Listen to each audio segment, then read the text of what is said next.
नमस्कार, मायामावली हिंदी समाचार में आपका स्वागत है और मैं हूं शेख इस्माइल।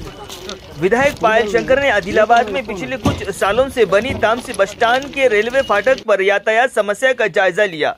रेलवे अधिकारी, आरएनबी अधिकारियों और आदिलाबाद के नगर निगम अधिकारियों के साथ उन्होंने तामसी बस स्टैंड और अन्य स्थानों का दौरा किया। उन्होंने कहा कि वो वहां के लोगों से पूछकर समस्या का समाधान करने का प्रयास करेंगे। इस मौके पर उन्होंने कहा कि आदिलाबाद में फ्लाईओवर ब्रिज और रेलवे अंडर ब्रिज का काम 2018 में पूरा होना था, लेकिन केंद्र से फंड जारी करने वाली राज्य सरकार की ढिलाई के कारण काम रुक गया और निर्माण शुरू हो गया। लागत बढ़ गई। आरएनबी अधिकारियों के साथ स्थानिक लोगों से बात करने पर कई बातें सामने आई कि सरकार ने पुल निर्माण के लिए आवश्यक भूमि अधिग्रहण के लिए धन जारी नहीं किया, इसलिए तामसी बस स्टैंड पर काम रोक दिया गया। इसके अलावा एक और ताटीगुड़ा, महालक्ष्मीवाड़ा, भाग्यनगर क्षेत्रों से आदिलाबाद आने वाले लोगों के लिए 3 मीटर का फुट ओवर ब्रिज। उन्होंने कहा कि ये वो पुल बनाने के लिए सरकार को प्रस्ताव देंगे। अगर यदि ये पुल उपलब्ध हो जाता है तो 4 पहिया, 2 two wheeler, auto, railway track पार कर सकेंगे और ट्रैफिक लगभग 25% कम हो जाएगा। उन्होंने कहा कि रेलवे क्रॉसिंग पर पहले से ही लगभग आधे घंटे तक इंतजार करने की स्थिति है। अगर पीटी लाइन का काम शुरू हो गया तो आदिलाबाद से हर दिन 25 से 30 ट्रेनें देश के विभिन्न हिस्सों के लिए प्रस्थान करेंगी, तो समस्या और जटिल हो जाएगी और वो राज्य सरकार को सूचित करेंगे कि इसका समाधान तुरंत निकाला जाए। उन्होंने कहा कि आदिलाबाद की लगभग 50% आबादी रेलवे लाइन की दूसरी तरफ है, इसलिए वे सरकार से इन कार्यों को युद्ध स्तर पर पूरा करने के लिए कहेंगे। कार्यक्रम में रेलवे अधिकारी, आरएनबी अधिकारी, नगर निगम अधिकारी, भाजपा नेता और कार्यकर्ता मौजूद थे। रेलवे समस्या गुरिंची రైల్వే స్టేషన్ నుంచి తామసి బస్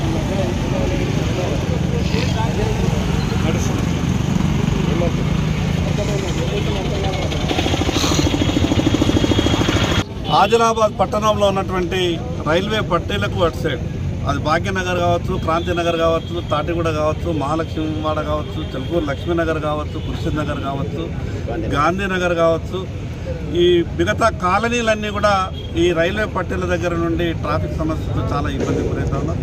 దీనికి RUB road under bridge, road over bridge ఈ రెండు కూడా దాదాపు 5 సంవత్సరాల క్రితం కేంద్ర ప్రభుత్వం మంజూరు చేసింది.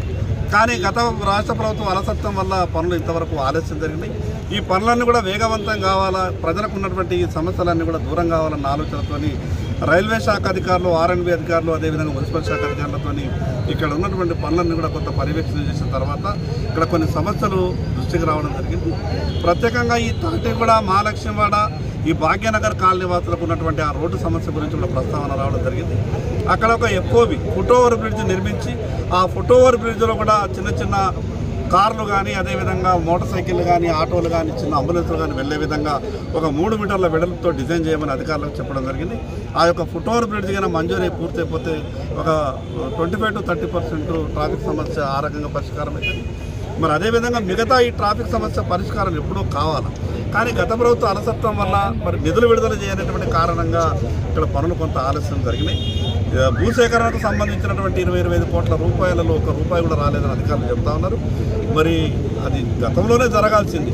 మరి ఏ కారణాల వల్ల జరగలేదో తొందరలోనే నేను రాష్ట్ర స్థాయి అధికారులను కలిసిన తర్వాత ఈ విషయాలన్నీ కూడా కొంత తెలుసుకుని సాధ్యమైనంత తొందరగా ఆ నిధుల విడుదల కొరకు కూడా నా వంతు ప్రయత్నం చేస్తా. ఏది ఏమైనా ఈ ప్రధానమైనటువంటి ఈ ట్రాఫిక్ సమస్య రైల్వే పట్టీలు దాటి దాదాపు 50% జనాభా ఆదిలాబాద్ మున్సిపాలిటీ ప్రజలు అక్కడ ఉంటారు. దానివల్ల అందరికీ ఇబ్బంది అవుతుంది. రైల్వే గేట్ పడడం వల్ల దాదాపు ఒక్కొక్కసారి కనీసం అరగంట కూడా ఇక్కడ ట్రాఫిక్ ఆగేటటువంటి పరిస్థితి కనిపిస్తూ ఉన్నది. ఫిట్ లైన్ పూర్తయిన తర్వాత ఇక్కడ నుండి 25 నుంచి 30 ట్రైన్లు కూడా బయలుదేరే అవకాశం ఉంటుంది. కాబట్టి అప్పుడు మరింత కూడా ట్రాఫిక్ సమస్యలు ఎదుర్కోవాల్సి వస్తుంది. అందుకే ముందుగా ఈ ఆర్యూబీ పనులు కూడా తొందరగా పూర్తి చేయాలని అధికారులకు చెప్పడం జరిగింది. అధికారులు ఇచ్చినటువంటి కొన్ని సలహాలు, సూచనలు కూడా తీసుకోవడం జరిగింది. రాష్ట్ర ప్రభుత్వం ఉన్నటువంటి పెండింగ్ విషయాలు కానీ, అదేవిధంగా కేంద్ర ప్రభుత్వం దగ్గర ఉన్నటువంటి కొన్ని విషయాలను కానీ అవి నేను ప్రత్యేకంగా అధికారుల దగ్గరికి వెళ్ళి ఆ యొక్క విషయాల్ని క్లియర్ చేసే ప్రయత్నం చేస్తా.